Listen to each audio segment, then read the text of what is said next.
لوگ سمجھتے ہیں کہ یہ پختونوں کے نام ہے، حالانکہ یہ ہندوستان کے انبیاء کے نام ہے۔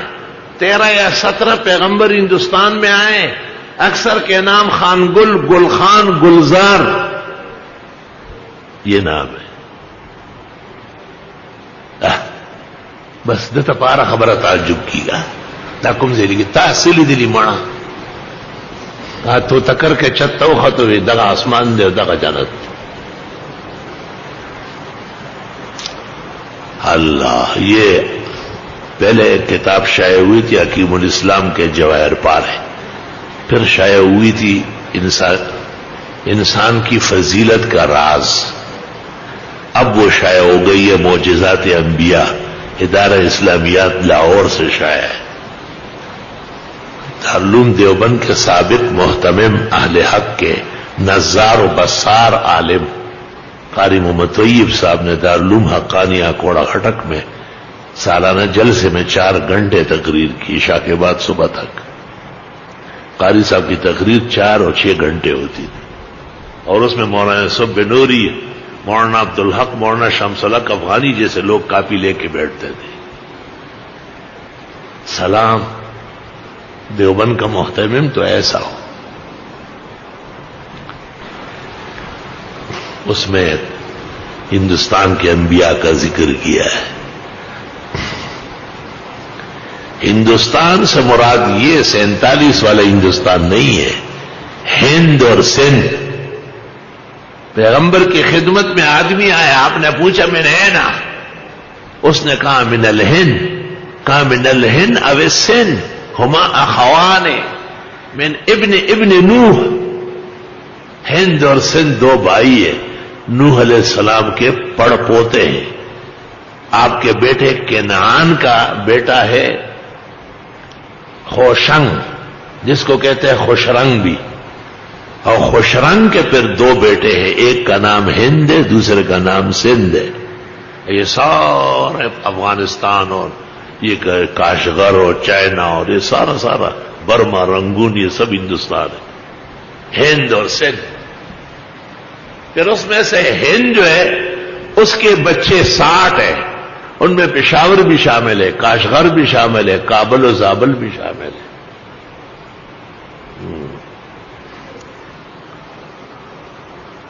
دیکھیے محمد قاسم فرشتہ کی کتاب تاریخ فرشتہ اور ہندوستان کی مفصل تاریخ گلزارستان فی تاریخ ہندوستان۔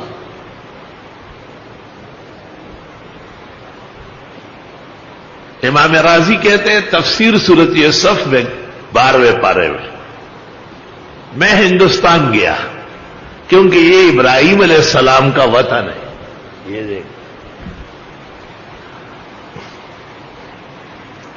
عبد الماجد دریابادی نے تفسیر میں لکھا ہے، افسوس امام صاحب نے یہ نہیں بتایا کہ ہندوستان میں کہاں گیا ہے۔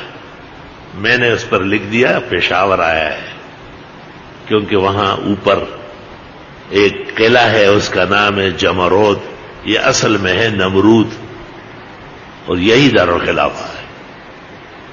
اور 2 پہاڑ ہیں 6 میل کے مسافت میں، 6 فٹ نیچے گہری کھودنے کے بعد راکھ نکل رہی ہے۔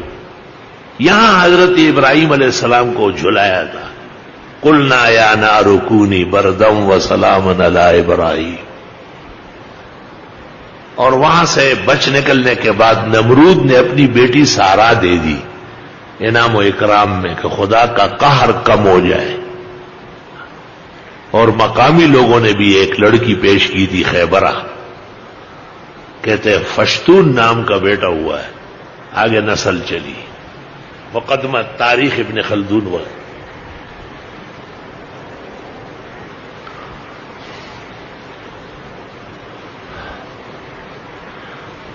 تقسیم میں فرق ہے۔ ابو ریحان البیرونی یہ سندھ میں ایک جگہ ہے، کیا نام ہے اس کا، وہ جو ایگریکلچر کالج ہے بہت بڑا، بیرانی، وہ کہتے ہیں ولدت بالبیرانیہ وہی قریۃ من قراء سندھ والسندھ من تہلکہ کابل۔ ابو ریحان البیرونی سفر نامہ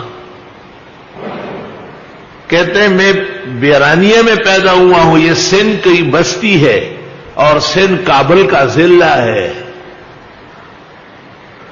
قدیم اور جدید نقشوں کا بہت فرق ہے. ہمارے اس علاقے کو خوزستان کہتے ہیں قدیم نقشوں میں، ایران کو کرمان کہتے ہیں. بخاری شریف کتاب الحج میں ہے لو اراد احد من کرمان الی الحج. اور بعد میں پھر کرمان اور خوزستان اور یہ علیحدہ علیحدہ صوبے بن گئے، دور دور ہو گئے.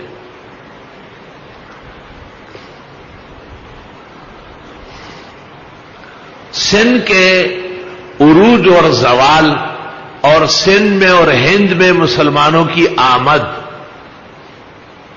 تاریخ فرشتہ کے علاوہ زیادہ معتبر وہ بلازوری محدث ہے اور اس کا نام ہے فتوح البلدان.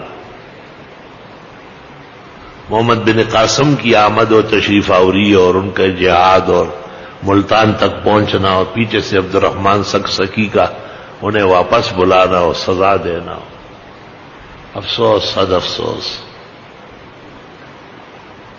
وے دل کے پپولے جلوٹ سینے کے داغ سے اس گھر کو آگ لگ گئی گھر کے چراغ سے. اپنوں نے ایسی سزائیں دی ہے کہ پوچھو نہیں.